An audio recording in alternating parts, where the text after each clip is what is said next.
Virgo rising. How you doing, Virgo? This is your reading for the Capricorn new moon that's happening on the 30th or 31st of December, depending on what part of the planet you're tuning in from. Either way, it's happening just before the calendar new year. Big, fresh, new moon energy. I'm here for it. Hello, my name's Chloe. I work with card divination, astrology, and I channel multi-dimensional energies through my body, both in the form of physical and vocal light language. All of this brings in healing, attunement, and activation codes to the messages that are going to come through in this reading. Now,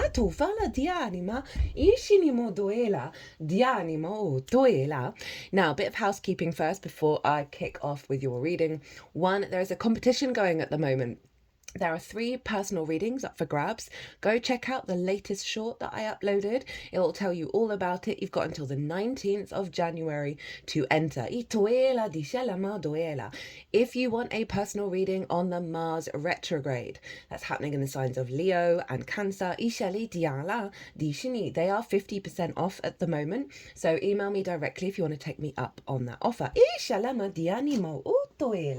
Now I read for the rising signs. So for those of you who don't have Virgo in the first house, look to the house it does fall in your natal chart. Look to the themes of that house, and you want to apply those themes along with all the other meaning you've got going on in the sign of Virgo to the messages that come through. For example, I have Virgo in the second house and my sun is there. So I'd apply the themes of the second house as well as the themes of the sun to this reading. It will be as if that Virgo energy, wherever it falls in your natal chart, has now energetically moved to the first house. So the astrology for the rising sign will still link in. You've just got to add on your natal chart meaning on top of it. Like how it applies to that. As always, take what resonates, leave what doesn't. So Capricorn new moon. Love this. Where is this happening for you, my lovely Virgo risings? Well, it's in your 5th house of your creation energy, right? This is the house of joy. Everything I'm going to say stems from your creation energy.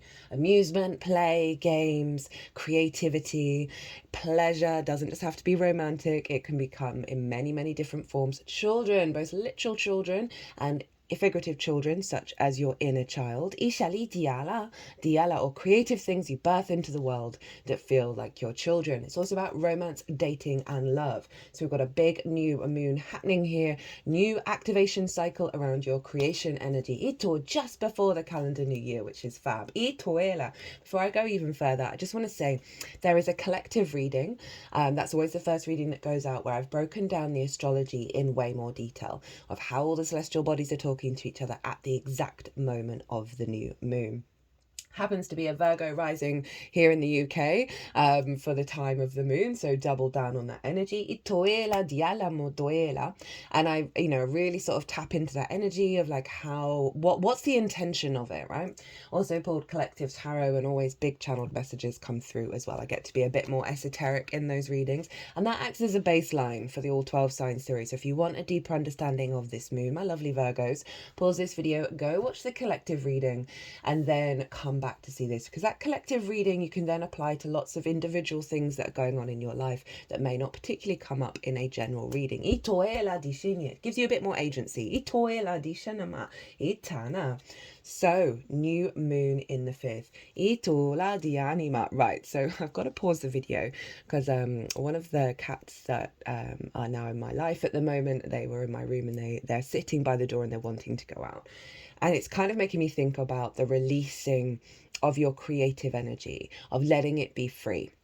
Right, this could apply to children, your inner child, creative things, old versions of love, and that sense of bringing in a higher level of understanding of the individuals coming together but still being free. There may be something deep within you that wants to be let out at this moment. They like that one. So I'm just going to pause and go and let the cat out of the bag. Sorry about that, my lovely Virgos. So where were we? New moon in the 5th. Itoela di shenimu toela. So this new moon, before I start, let's talk about the tarot. There's going to be 2 piles. The first pile is what's the download that's coming in with this new moon that you are then working with over the next 6 months to the Capricorn full moon. So we're going to get a clue about what energies around you, what's being integrated, what's the intention of this new moon for you, of what it wants to activate within you. Pile 2 is going to be how to work with pile 1. We'll also get the card at the bottom of the deck and a card from 2 different oracle decks at the end. So this moon is conjunct Pallas Athena, and she is an asteroid, and she represents longer term thinking, like strategy, the higher perspective. You know, Athena was often seen to have an owl with her, and if you think the owls can move their head all the way around, so like a full 360, is it 390? Oh, I think it's 360 because it's 180 plus another me and maths. Oh dear. Anyway, so like the full circle view, right? And being able to fly high above the drama and the fray. So she's conjunct this moon along with the sun, and they're infusing longer term vision into your unconscious space, right? So you're going to find over the next 6 months, your intuition, your moon, your emotional body is more in alignment with that which serves you in the long term, rather than sort of like poor impulse control or kicking off and taking things really personally and getting very catastrophized, when actually you're not going to care about it next week, you're not going to care about it next month. That's what Pallas Athena and the sun, the vision, the clarity, the animation, the divine light is infusing into this moon, of you being able to seek out intuitively nourishment that's going to serve you for your longer term legacy. That's that Capricorn long term planning energy doubled down by Pallas Athena. So this is so good just before the new calendar year, which is obviously when a lot of people set new intentions to sort themselves out a bit better than they did the year before. And so Pallas Athena is really helping with any sort of goals you set around this period. So new moon in the 5th, and a higher activation of your creation energy, a higher activation of joy. These are the intentions you can set. If you're wanting to bring more romance into your life, more love, this can also be a great new moon to set that intention, as well as activating your inner child and let it be free and let it feel very comfortable and secure in its environment, and then therefore allowing you to move beyond the wounds of that. Activating a higher level of relationship with your children or children that you work with, or your creative projects.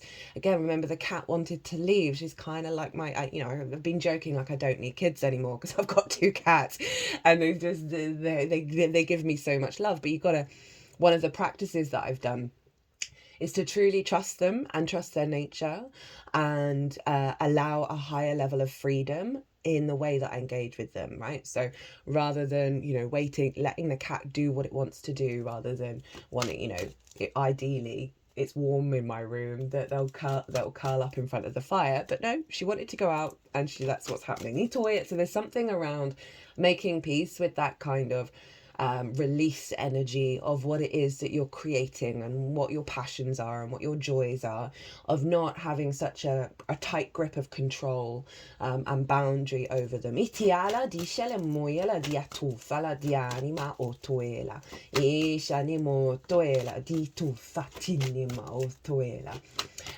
so these are some good intentions to set. You can also just generally set an intention to heal anything in that house, all those themes that you may have wounds around. You don't necessarily have to focus on what those wounds are, although that can also be a very powerful process of setting the intention. Hey, Sun and the Moon and Pallas Athena, can you show me where those wounds are so I can heal them, that serve me in the long term?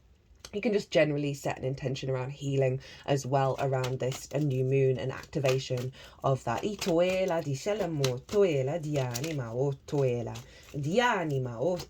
So that's where the moon is. It's trining your Virgo energy.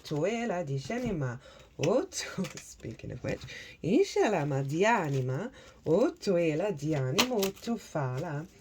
It's trining the Virgo energy, and therefore it's very inspirational, very elevated, higher perspective, a sense of opportunities and abundance coming in with this new moon. Ito in regards to, whoa, okay, Virgo. God, your readings at the moment have been wild. Not surprised, the South Node is moving into your sign on the 12th of January. I will be doing a nodal transit series, so that's definitely one you might want to check out when that comes out. Because you're going to have the eclipses, you're going to have the South Node in your sign for the next 18 months or so. So this is kind of the new moon before that shift, right? It's also we're not having a moon like this in Capricorn energetically in terms of the eclipse cycle for another 18 years, because it squares the eclipses in Aries and Libra. And Capricorn is where the energy was being raised up high, right? This was the activation of the North Node in Aries coming through Capricorn. And by default, the release point was happening in Cancer. So these two signs, they've just gone through a massive shift along with Aries and Libra that we're not going to see in the same formation for another 18 to 19 years. So it's kind of a big deal of a new moon.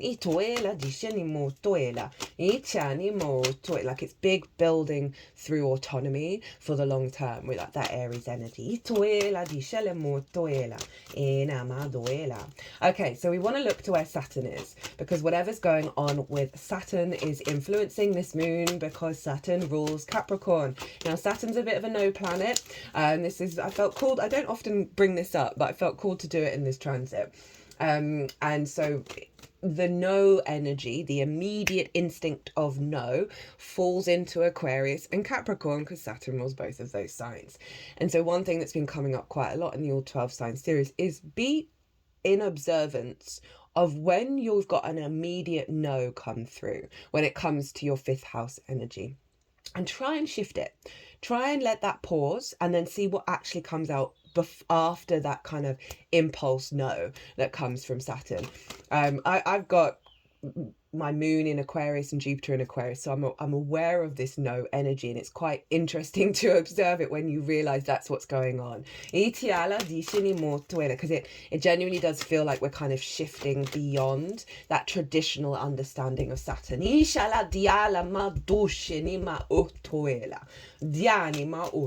anyway, Saturn is over in Pisces, and so that Saturn energy is influencing what's going on in Capricorn, and you have Pisces opposite your sign, Virgo, and this is the house of the other, right? Whereas your rising sign is the house of the self, the lens in which you move through the water, the cosmic waters. Pisces is the other. It's the one-on-one important relationships in your life, more committed, dedicated frequencies. Now this can be business partners, one-on-one clients, your therapist, intimate friends, longer-term committed romantic relationships, as well as your relationship with Source. Now Saturn has been making sure you are getting in a line with your own authority, with your own commitment in regards to the other. So it's strengthening your resolve. It may have sort of restricted and limited your interactions with the other, only so you understand your own authority. You understand how, because what we want with this, the 1st and the 7th, is balance, right? Individuals coming together, understanding each other, working together, not codependency, not hyper independence, a healthy balance of you knowing yourself, you not being distorted by the other not being distorted by you, unless you're coming together in agreement of something. Dialama otuela, di shinima otuela dianima, o shinima dufala diatum, di shatianima otuela.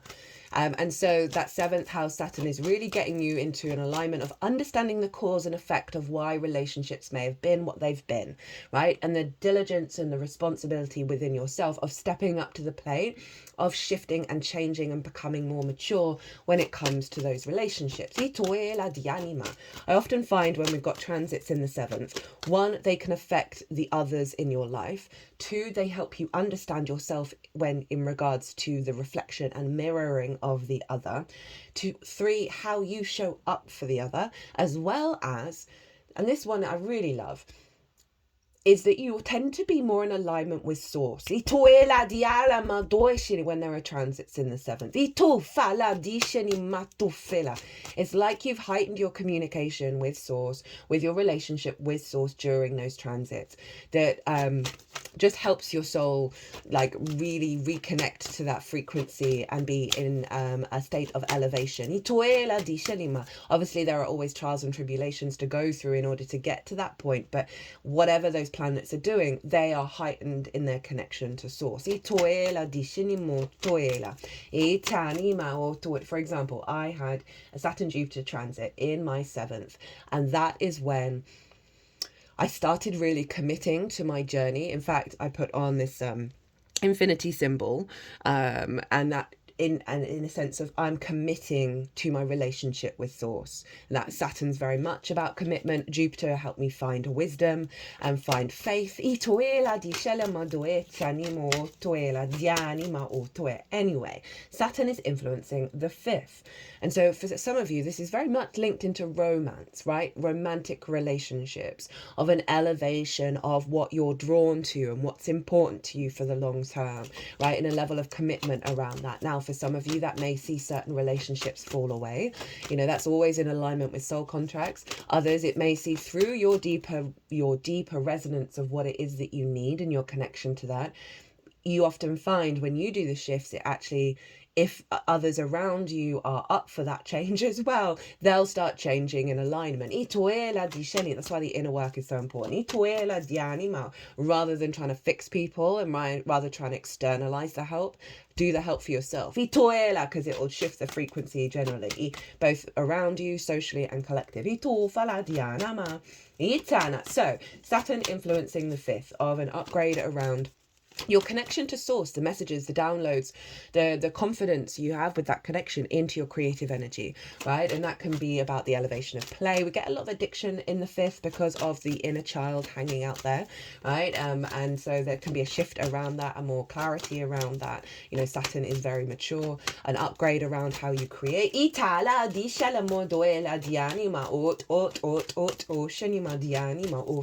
deeper understanding of how the other may have influenced all of this, as well as releasing some restrictions around the freedom. Lol. As I say that. Okay, they wanted to give you a bonus card. 1, 2,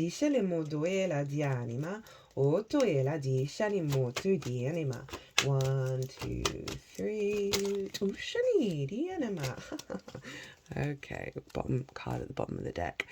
Yeah, so a real maturity, an activation of that, of like, doesn't feel like it's bringing up a lot of wounds in a way that is very painful. It's just, it just feels like there's a line being drawn in the sand before this. Well, the moon is currently in Sagittarius at the moment, so we're in the balsamic phase of a restriction around a line being drawn in the sand over what you may have entangled yourself with in the past is just no longer going to be on your radar, right? So it's going to free up a lot more of your creation energy. Now,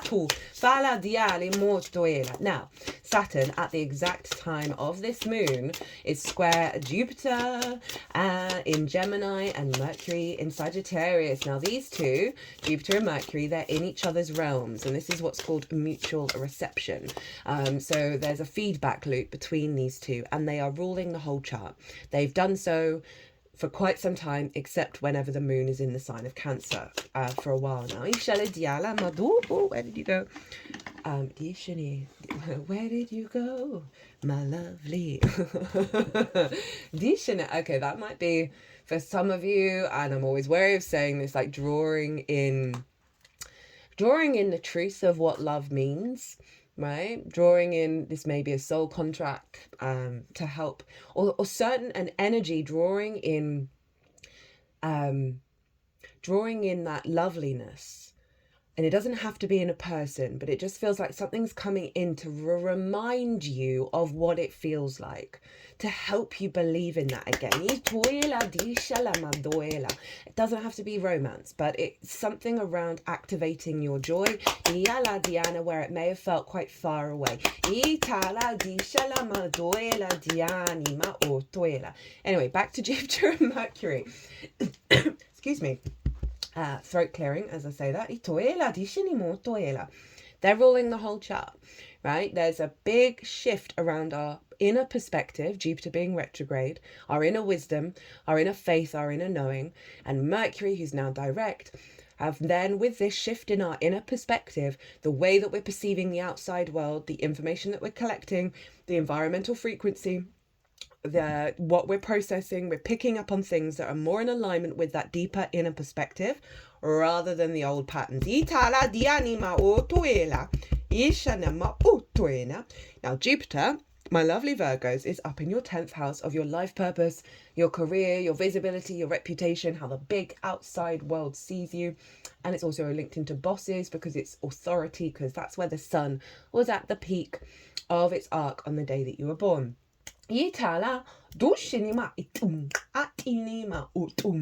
So Jupiter is really helping you work through some bigger, if you've got any wounds around all of those themes, right? Jupiter, when it's retrograde, you question things, you go deeper within yourself and figure out what your own truth is. You don't necessarily believe what you're being told. You have to do that questioning. It's really allowing you at the moment until it goes direct. When is it going direct? I think it's the 4th of February. I don't think it's I had it in my mind that it was the 14th, Valentine's Day, but I think it's the 4th of February. This is a huge time to let go of a lot of grievances around how your 10th house is manifested, right? Of really bringing your wisdom deep within yourself and that abundance within yourself rather than externalizing it to the outside world. This is a phenomenal time for that.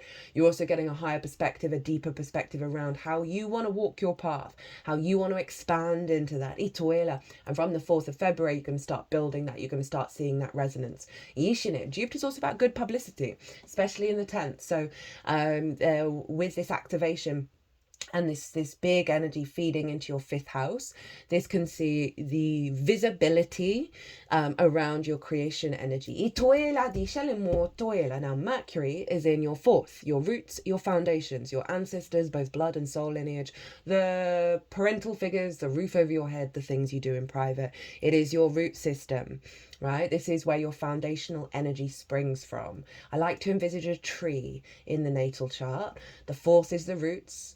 The 10th are where the leaves are striving towards the sun, and the 1st and the 7th, Pisces and Virgo, are the branches. They need to be in balance for you to expand, for your tree to grow. So Mercury over in the 4th, as I said, is picking up a lot of wisdom while you're in your home space. It also can be connecting to the ancestors and getting a lot of wisdom and clues and synchronicities from them that show you that you're in alignment, giving support to your root system, bright ideas, bright vision that's linked into where you're headed for the next stage of your life purpose, your career. Healthy conversations in the home, right? And especially for those of you who may be in romantic relationships with that Saturn energy of really leveling up where you're headed next and wanting to bring the fun into it. Healthier conversations and healthier understanding around parental figures, around what does your environment mean to you, what does safety, what does security mean to you.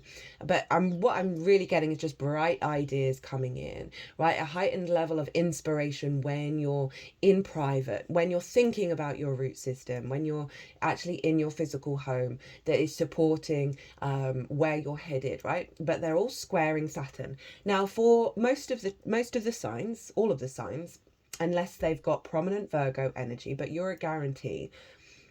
For most of the signs, this has formed a T-square where the release point is Saturn, right? So I've been focusing on that. But my Virgos, if you've got things, I would say from 10 to 20 degrees of Virgo, you're forming almost an exact grand mutable cross. Now, if you've got things in Virgo in general, that's still activating the grand mutable cross by sign, not necessarily by strength of aspect. So this can feel like you're being pulled in lots of different directions, and this has been going on for a while, right? Because we've had this Saturn square Mercury and Jupiter going on for a while, so you're kind of used to this energy. Because the trick is with this, right? So the self, home, other, life purpose, they've all been kind of pulling at you, right? But the trick with this is, rather than get overwhelmed, overstimulated into freezing and procrastinating, You want to center yourself. If you're feeling all that busyness, calm the mind, calm the body, center yourself, and then see what comes through. Because it may focus on you and your embodiment. So you focus on that. And then when you go in that kind of flow state, it will feedback loop between all these 4 houses, and then you'll be in unison with the energy rather than overloaded with it.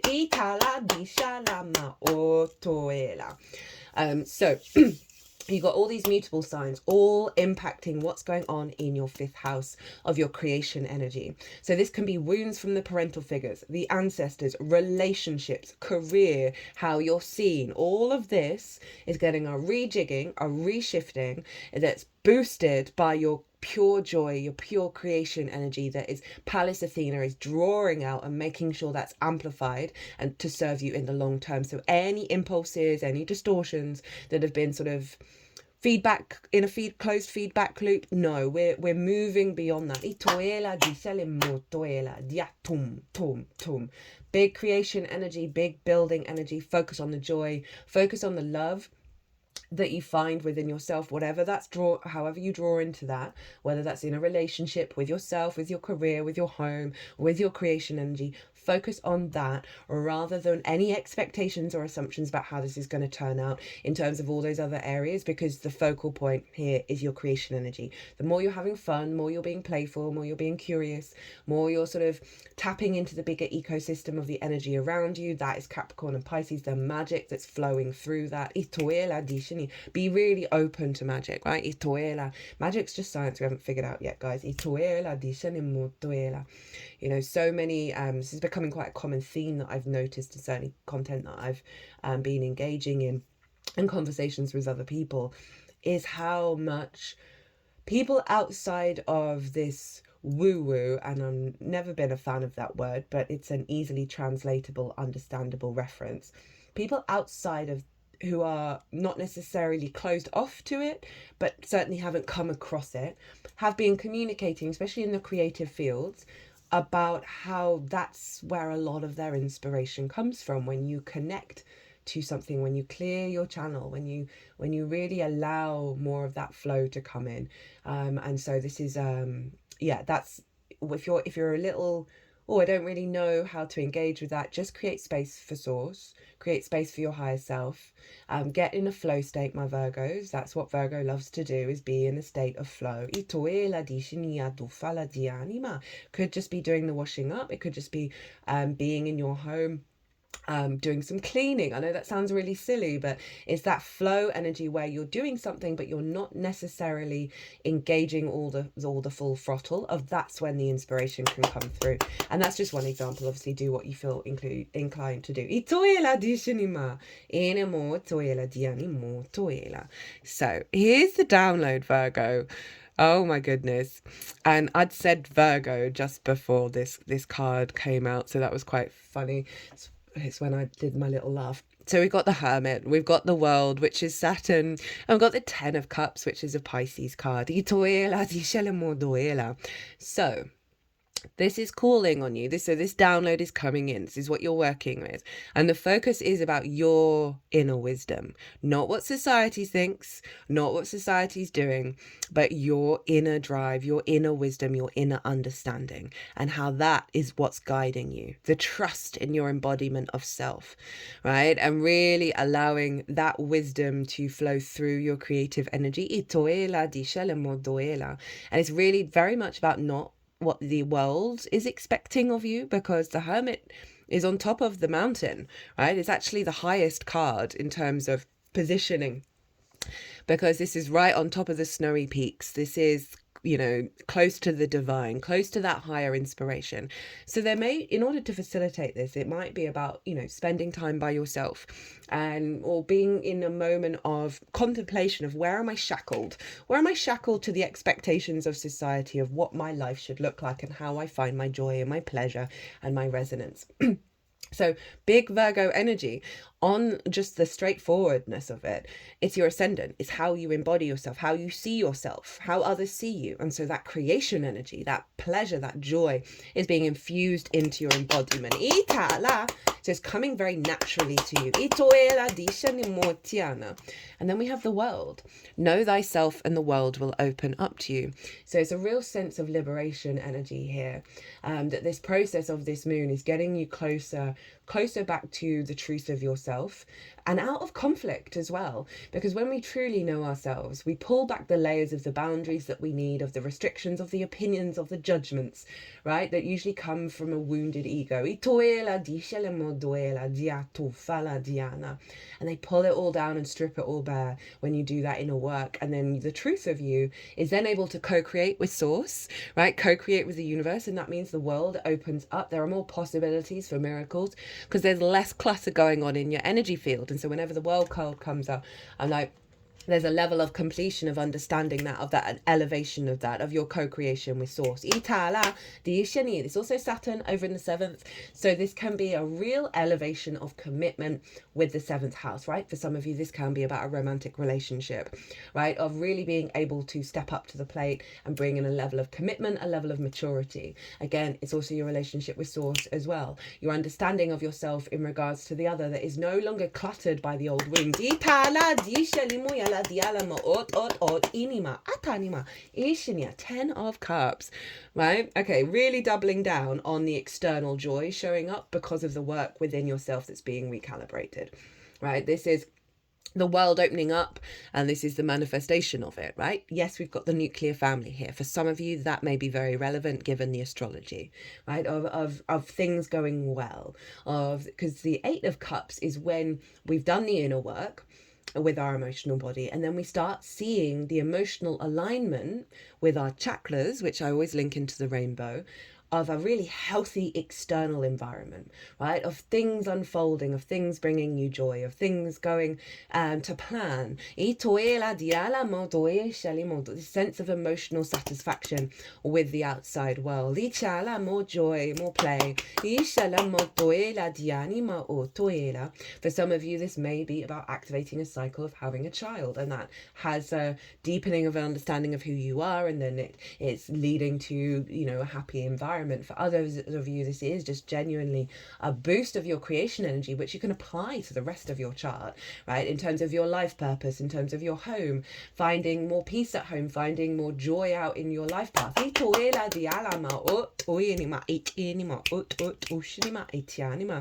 What a spread. Oh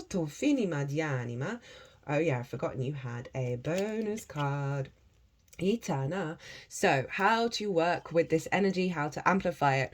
We have the 5 of Swords, the 4 of Swords, the Devil, and I think this came out when I remember clocking it, and it was like just after I talked about things that have bound you and bound you, that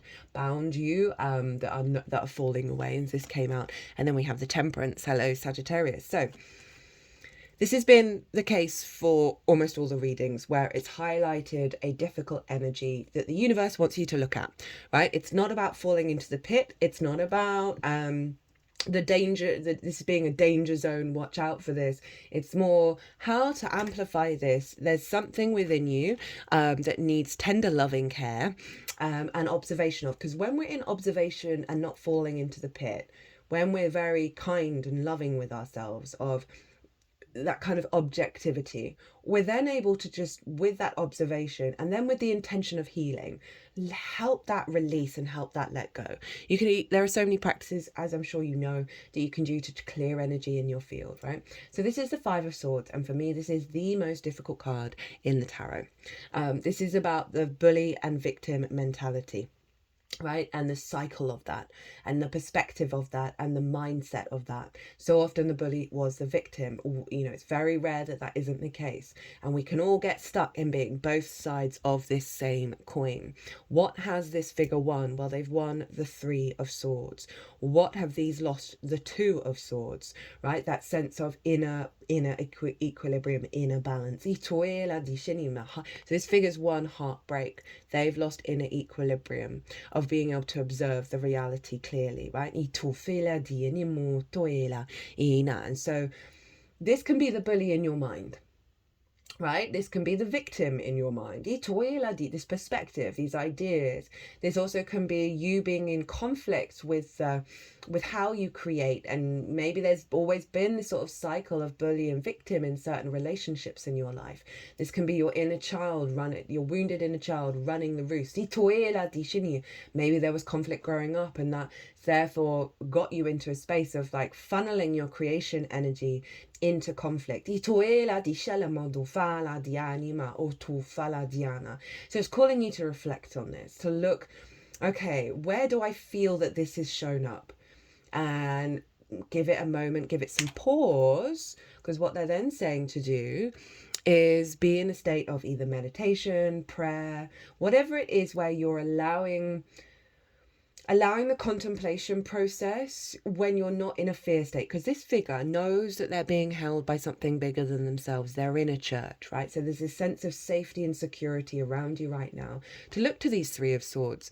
And the Three of Swords are no longer in the heart. So it's saying this isn't real anymore, right? This isn't real anymore. But sometimes we gotta be in an observing state. Sometimes we can send up a prayer to sort of release any delusions in the way that we're perceiving our actual reality, to clear those old wounds.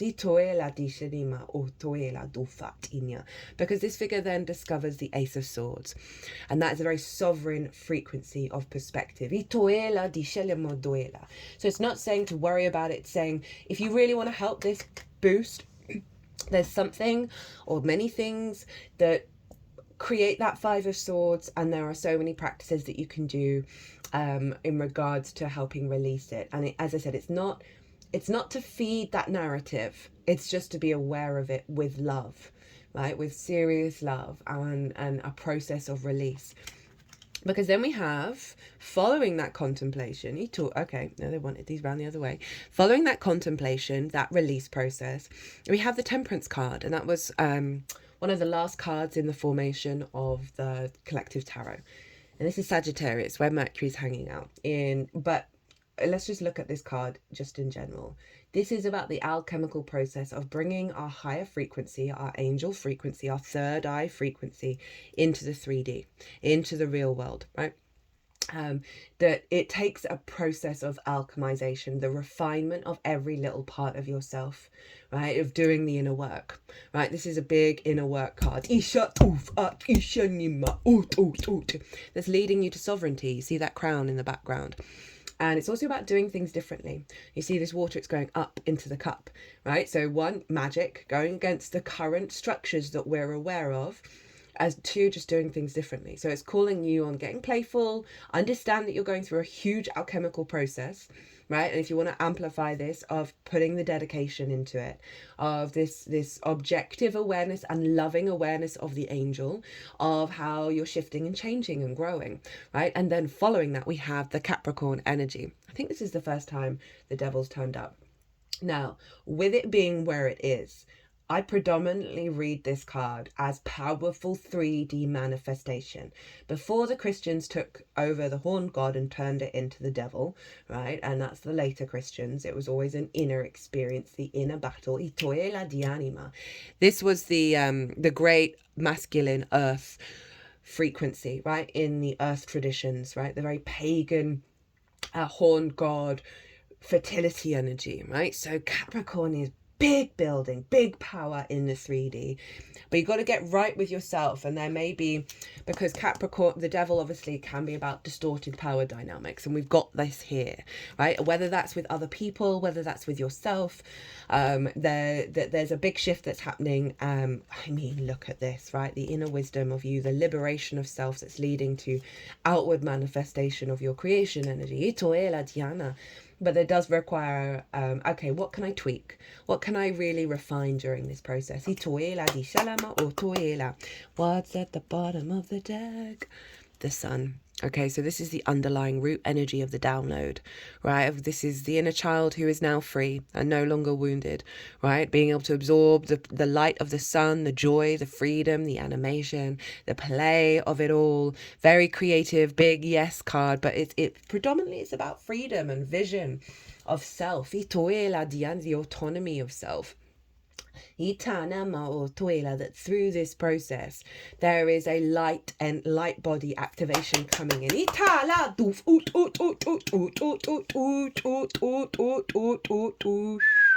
They've just gone on the threshold card. I forgot to mention. I always pull these oracle cards before doing any transit. I will be doing this after the all 12 signs.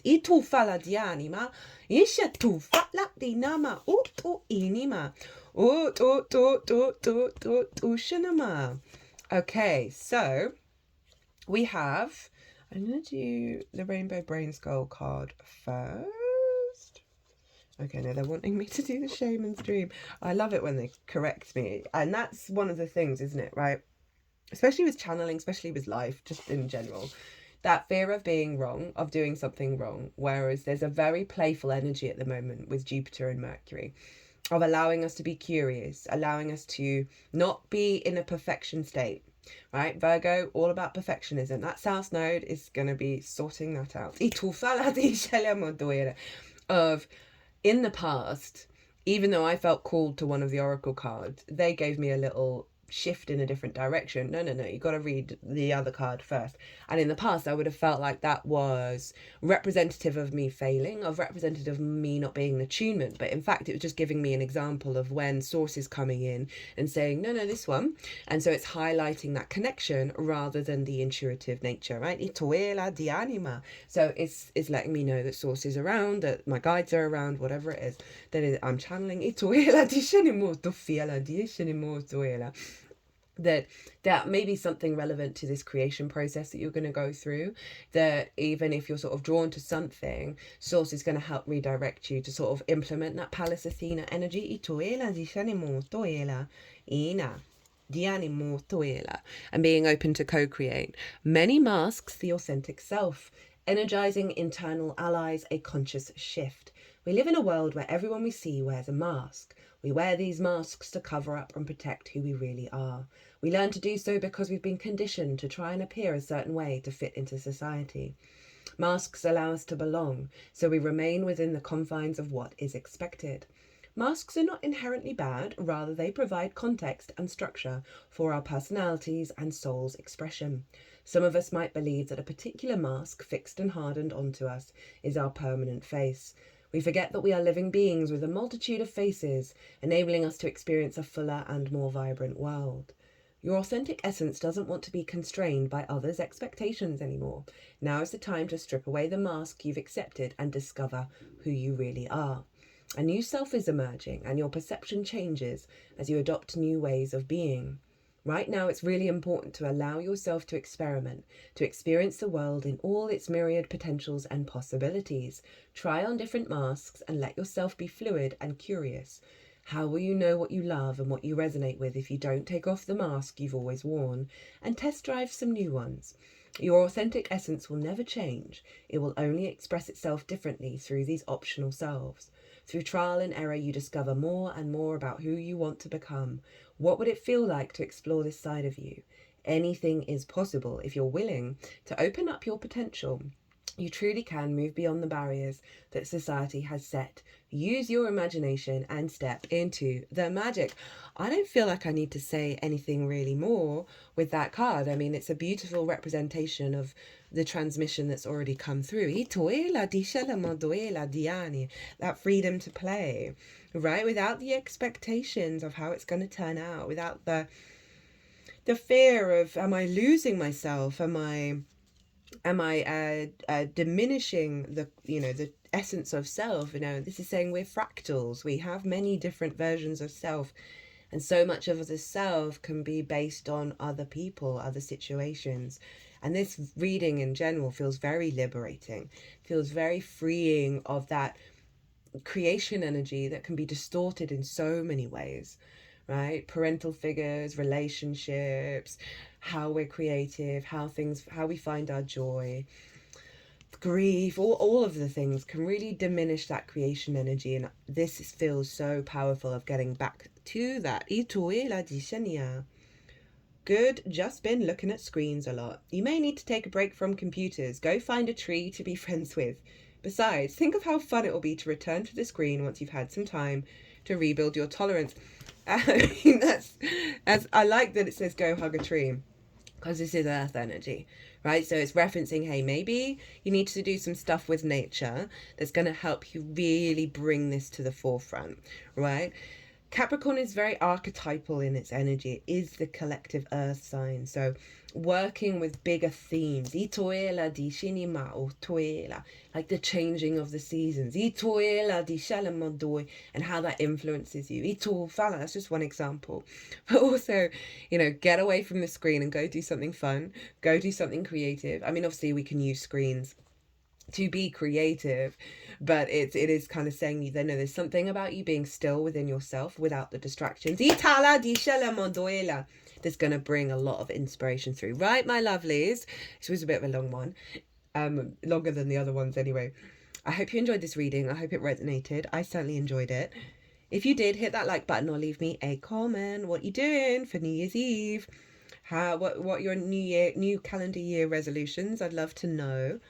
Remember, there's a competition that you can enter. Go check out my latest short, 50% off Mars retrograde personal readings. If you want a personal reading just in general, my website is everywhere, or email me directly if you want to pay by PayPal. Other than that, my lovely Virgos, be good to yourselves, be good to those around you, safe travels, and be well until we meet again.